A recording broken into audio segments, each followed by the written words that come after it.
나아갔으면 좋겠습니다. 어제 흔적들입니다. 네, 어제 새가족 파티에 흔적이 좀 남아 있는데, 네, 어제도 열심히 준비했는데 풍선 같은 경우가 이미 많이 제거했지만 그래도 좀 아쉬워서 오늘까지 예배 드리고 정리하기로 했는데, 혹시 이것이 여러분의 시선을 빼앗고 혼란스럽게 하지 않도록 여러분의 마음을 더 집중해 달라는 의미입니다. 어제 그 새가족 환영회를 같이 하면서 그 안에 여러 가지 순서를 다 진행했는데 한 가지 순서를 진행하지 못한 게 있었습니다. 그거는 익명으로 저에게 질문을, 교회에 대한 여러 가지 질문을 하면 제가 답을 드리는 시간인데 질문지가 저에게 오지 않고 행사가 다 끝난 뒤에 오게 돼서 어쩔 수 없이 어제 못 나누고 답을 못 드렸습니다. 근데 많지 않았어요. 질문이 딱 세 가지였습니다. 첫 번째, 목사님 나이는 어떻게 되십니까? 네, 이런 질문이었어요. 이건 가장 쉽죠. 저는 1983년생, 흔히 말하는 빠른 83, 올해 40살입니다. 두 번째 질문은, 주변에 우리 교회 예배를 온라인으로 접하면서 지인이 너무 좋지만 너무 길어서 고민인 사람이 있는데 어떻게 해야 될까요? 어쩜 저와 이렇게 똑같은 고민을 하는 사람이 있을까요? 근데 제가 이제 그런 고민이 들 때마다 좀 다시금 되새기는 건 뭐냐면, 사실 저희 교회가 예배가 많지 않습니다.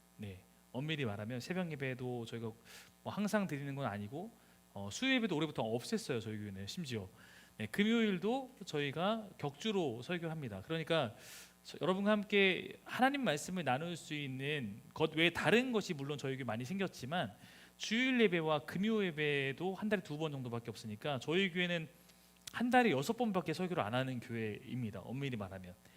그러다 보니까 저는 그런 의미에서 우리가 다른 부분은 양육이나 아니면 또 리더 훈련이나 이런 걸 해나가지만 한 번의 예배를 드리더라도 이 예배가 저희에겐 그래서 더 소중하다고 생각을 합니다. 그런 의미에서 말씀을 어떻게 하면 잘 나눌까에 집중을 하는 것이 저나 여러분이나 우리가 좀 가져야 될 마음이라고 생각하고, 옛날에 생각해보면 옛날엔 주일이면 항상 오전 예배 드리고 저녁 예배 드리거나 아니면 하다못해 오후 예배라 드렸는데, 저희는 이 예배가 또 한 번뿐이니까 이 예배 시간에 좀 집중하고자 하는 마음이 더 있기 때문에 그 부분은 타협이 좀 어려울 때가 있다라고 말씀을 좀 드리고 싶습니다.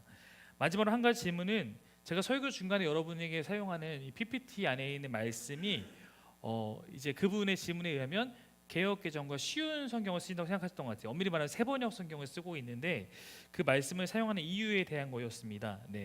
제가 설교 시간에 여러분에게 아무런 고지하지 않고 사용하는 말씀은 딱 둘 중에 하나예요. 개역개정이 아니라면 세번역 성경입니다. 원래는 표준 세번역으로 나왔지만 요즘에는 세번역이라고 이제 하는데, 이 외의 번역본을 쓸 때는 항상 번역본의 출처를 밝혀요. 그러니까 밝히지 않으면 그러니까 하느니라 이렇게 됐으면 개역개정이고, 하셨습니다 이렇게 됐으면 세번역 성경이라고 생각하시면 됩니다. 그 외에는 제가 메시지 성경 같은 거 쓸 때는 이게 메시지 성경의 본문입니다 이렇게 말씀을 드리죠. 세번역 성경을 이해시켜 드리는 것이 필요할 것 같은데, 우리나라에 대한성서공회라고 있습니다. 대한성서공회가 한국에 이제 보급되는 성경을 만드는 가장 어떻게 보면 공인된 기관이고, 그 외에 다른 데서도 여러 가지 모양으로 번역서를 내놓을 때가 있습니다. 개역 한글, 개역 개정, 세번역까지는 모두 다 대한성서공회에서 만든 거고, 즉 한국 교회의 가장 표준되는 성경이라고 생각하시면 됩니다. 그 외에 우리말 성경이나 현대어 성경에는 출판사에서 만든 것들이죠. 그래서 원래는 세번역이 나왔을 때 이제는 이제 세번역이 조금 더 우리가 이해할 수 있는 언어로 성경을 내놔서 이걸 한국 교회가 다 써기를 바랬지만 그게 한국 교회는 잘 안 됐어요. 왜냐면 우리 안에 정서가 있거든요. 하나님이 이렇게 말씀하시니라 이렇게 해야지 나에게 정말 말씀하는 것으로 느껴지고, 하나님이 나에게 이렇게 말씀하셨습니다 이렇게 하면 우리가 이게 안 와닿다 보니까 아직까지 공적인 예배에서는 개역개정 쓰는 것을 많이 이제 특히 전통교회에서 그런데, 또 제가 알고 있는 교회는 표준 세번역 성경을 교회 스탠다드한 성경으로 쓰는 경우도 있습니다. 저희는 그거를 공용하고 있는 거고, 세번역 성경의 가장 큰 장점은 개역 개정과 현대어 성경, 즉 메시지 같은 현대어 성경의 중간 정도에 위치하고 있다는 점입니다. 좀 더 우리가 이해할 수 있는 언어 썼지만 그래도 너무 의역하진 않고 원문에 좀 충실하게 번역을 했어요. 그래서 제가 설교 시간에 여러분과 함께 성경을 읽는 목적 자체가 읽으면서 말씀을 이해하기 원하는 거기 때문에 오히려 개역 개정보다 읽는 말씀에는 세번역을 사용하는 비중이 더 높습니다. 실제로 여러분 우리가 영어 성경 가운데 우리가 제일 잘 알고 있는 영어 성경 버전이 뭐죠? NIV죠. NIV는 영어판 새 번역입니다. 네. 근데 우리나라에서는 아까 같이 개역 개정이 좀 더 대세이기 때문에 그걸 통해서 좀 더 성경 특유의 합법을 느낄 수 있기 때문에 저는 오히려 저조차도 암송을 할 때는 개역 개정이 나은 것 같고, 그러나 의미를 파악할 때는 새 번역 성경이 장점이 있다고 생각합니다. 이 정도가 질문이었고, 저는 사김의 교회가 언제나 질문에 열려 있는 교회이기를 원합니다. 설교를 듣고 나서도 목사님 오늘 이 부분에 대해서 저는 이렇게 생각하는데요, 이런 것도 전 가능하다고 생각하고 질문이 생기면 언제든 물어보셔도 됩니다. 그러나 좀 더 좋은 방법이 있다면 여러분이 질문이 생기자마자 바로 저에게 답을 구하지는 사실 않는 게 더 유익합니다.